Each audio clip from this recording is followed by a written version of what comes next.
So our first topic of the night, guys, got to talk NFL teams. How about the undefeated? How about the losing? Give me your thoughts. Give me your thoughts.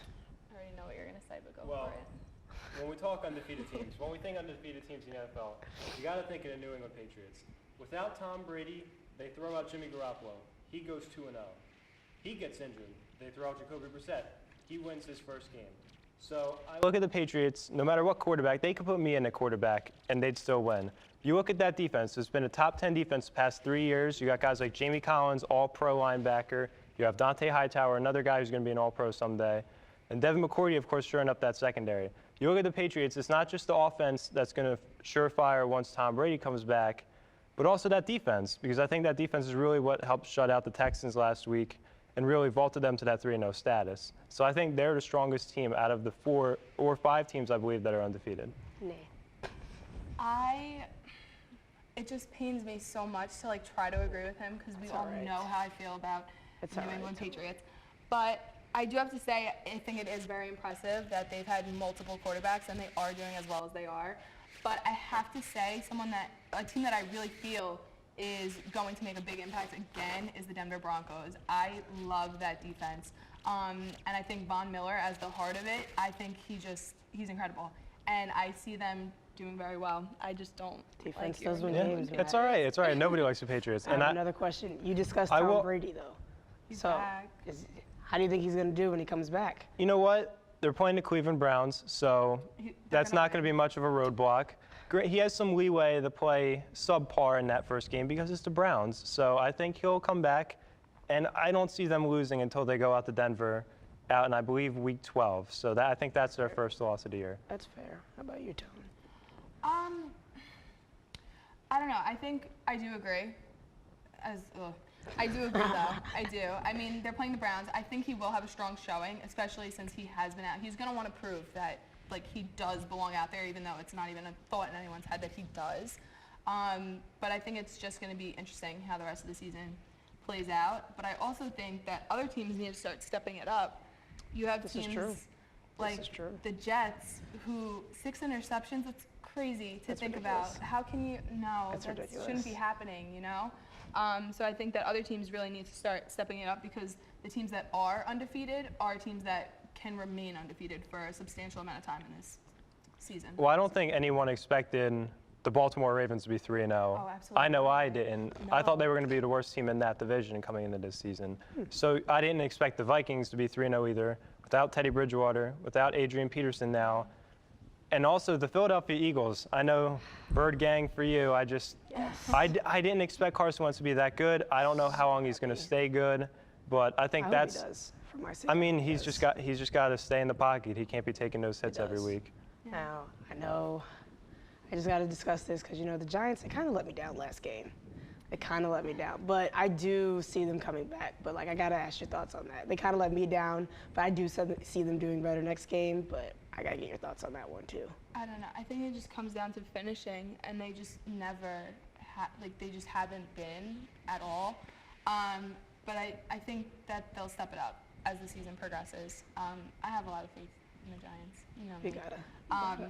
But I don't know. I think the Eagles are going to be a tough team to fare with. But also, you need to remember that I feel like it's a very common rookie mistake that they always want to come out of the pocket and run so much. They do. They end up getting hurt. Yep. You look at RG3, his rookie year, Cam Newton, all these players that want to rush the ball themselves and carry, and then they're getting these injuries. Exactly. You can't be doing that. You need to play smart. Exactly. My problem with the Giants is their disparity to run the football. You saw in the first half against the Redskins, they had, I believe, over 100 yards on the ground. Right. You go into the second half, they barely ran 3 plays rushing. Granted, Shane Vereen hurt his hand. He's done for the year. I think it was his hand. Either way, he's out for the year. Rashad Jennings isn't going to play this week. So I think in order for them to sort of turn it around and beat a team like the Vikings on the road, they have to run the football efficiently because you can't make Eli Manning drop back 30 times a game and expect him to win on a consistent basis. But also with the wide receivers that you have, I would always want to go to them. I would think that makes Who do you want to cover? Do you want to cover Victor Cruz? Do you want to cover Sterling Shepard, or do you want to cover Odell? I think that makes you too predictable on offense, though. I see what you're saying, but I don't know. I just feel like, who are you gonna go to? Like, there's 3 of them. Like, who do you want to, like, Well, pick you your shadow- poison, basically, you Literally. know? You throw 2 out there, and who do you want to go to? Well- like, who do you want to cover? I mean, you would shadow Odell for the whole game with your best corner. Then you try and take Shepard out on a double, and then you just let Victor Cruz go and hope he drops the ball. Like he's shown he Matchup could drop the between ball. Norman and Odell, you know, that was Yeah. a Yeah. good one to watch. It was a good one to watch. Much more clean than the last time around. Yes. I don't much know. more. It was definitely more enjoyable to watch because it was just 2 players who clearly they respect each other, you know, Exactly. and it wasn't that dirty like nonsense. Right, That it was going more on dirty this time dancing. around. Yeah. More dirty dancing. All right, we're going to kick it off to our next topic, MLB wild card. Who do you guys have going in out of each league? Well, You go. I'll go first. For the American League, I really like the Toronto Blue Jays. I think their hitting has been outstanding in the month of September. I think their offense is only going to go up from here. And I think that the Baltimore Orioles are going to be the second team to face them in the AL wild card. I just think Detroit and Seattle are too far back right now.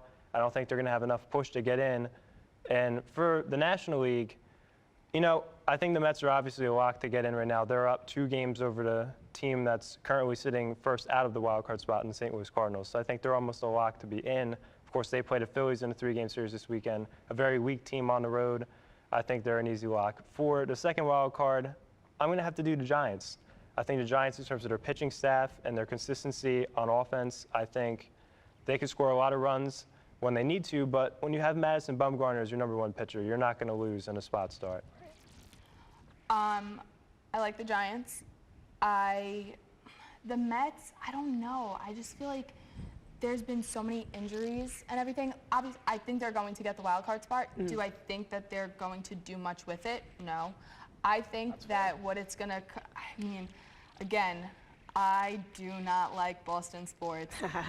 It's like, no, there's no Sorry. hiding it. I'm the New York Jersey girl. It's totally going to come fine. out there no matter how many ways. I'm a sports fan, but I don't like Boston. That's what it comes down to. But I think it would be one of the greatest storybook endings if Big Papi can make it into a World Series in his final season. I mean, with the season that he's having, it's almost as if it's bound to happen. Right. It's unfathomable. He doesn't even have to retire if he doesn't want to. With the season And- he's having, he's incredible. And I think this is one of the most complete teams that Boston has had for him Absolutely. since probably 2007 when they won the World Series. I would even bypass that 2013 team. I think this year for Boston, granted, not a lot of pitching, but I think Clay Buchholz can get the job done when he needs to go along with Rick Porcello, who's probably going to win the American League Cy Young this year, and David Price, who is a terrible postseason pitcher, but I'm going to cross my fingers and just pray before I go to sleep at night the night before he starts. But I think the Red Sox, you got to have them as a favorite to come out of the American League, at least. Absolutely. Even after the last game. It's all I right. mean, Detroit is only 1 game out, but I just don't see it happening. I don't think they have enough pitching. Neither do I. I just don't see it happening. And with their pitchers haven't really been consistent. I think that's the main problem because they do have the pitchers, but they just haven't been performing. So I don't think it's in the cards for them. All right, and I have another question for you guys. I hope I want to see if you guys are rival about this one. So the Mets, we're going back to the Mets. I know I heard with Tony, I want her to elaborate on it, but how far do you guys think they could go if they get the wild card? They'll lose in their first game in that wild card match. If they face Madison Bumgarner, I'll tell you what, nobody's going to beat him. Nobody can beat him. That's fair. I have to say, I love watching Bumgarner pitch. I really do. And I just don't see the Mets pulling up. They don't really have much of an offense. And I think that's what it comes down to. Yes, their pitching is incredible for a majority of the time, but their offense just doesn't get it done a lot of the time. It's like they get this far, but then they just can't Exactly. go. If Jay Bruce heats up, that'll be a difference maker for them.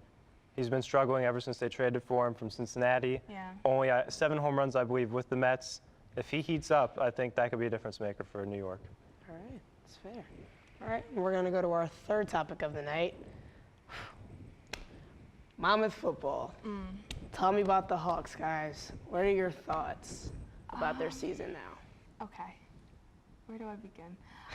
I love our Monmouth Hawks. I really do. We all I think do. they're a great group of guys, and I think that they really could pull it together, but they need to get it together on offense. You can't throw your defense out there for as many drives as they were in the first half and not expect Charleston Southern to do something about it. You know what I mean? Like 35 points, but think about how many possessions Charleston Southern had. That's almost like nothing. It was ridiculous. You know what I mean? Like you can't just send them out there and be like, oh, just stop them again. Like we're at 3 and outs all over the place on offense. Our defense isn't even getting enough time to really recover. Exactly. Meanwhile, Charleston Southern, their defense is just chilling there, waiting for their offense to score, basically. And our offense just isn't getting it done. A lot of the times, you see our quarterback take the snap, drop back. He looks for one specific player.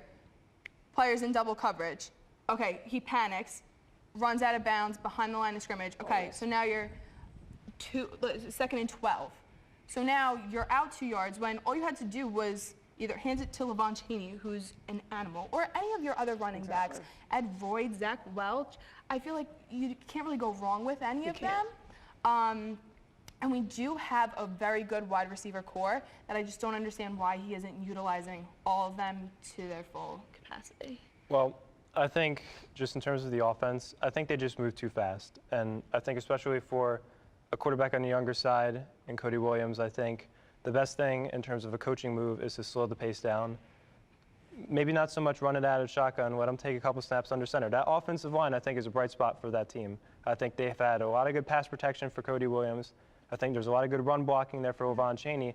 I think that's the one thing Monmouth has been able to do is sort of establish a run game, but the issue is his time of possession. And when you're not able to stay on the field for a couple first downs to get 6 or 9 plays going on a drive, it's hard to really get your defense to have a couple breaths on the sideline, get ready to get back in, but your offense to establish a rhythm. And when you drop back, look for one receiver and he's not there, you got to have a second and third read. And really, it's just about simplifying the offense, because I think right now when you look out there, it's just a lot of confusion. There's a lot of heads sort of looking around, looking what to do.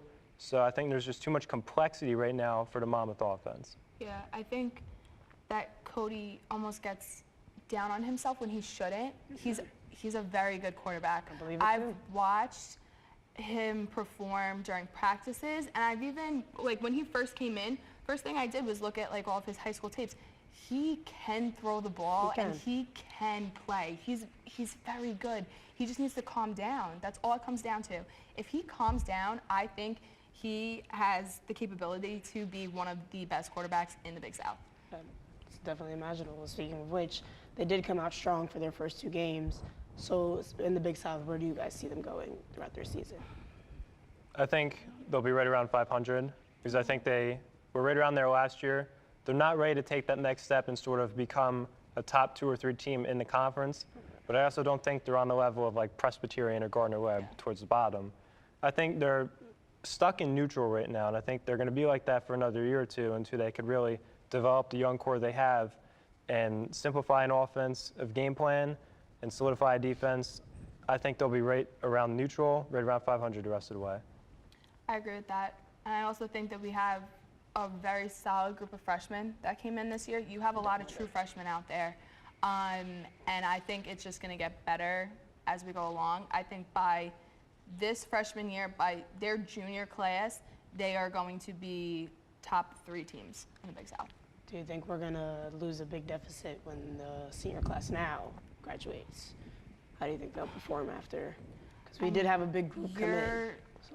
But we had a big group of seniors, but we did have another big group come in. So how do you guys think that'll play out? You're losing some seniors that are very, very like prominent in that defense, and I think that could be one of the main problems, especially when your defense is the main thing that like is holding it together right now.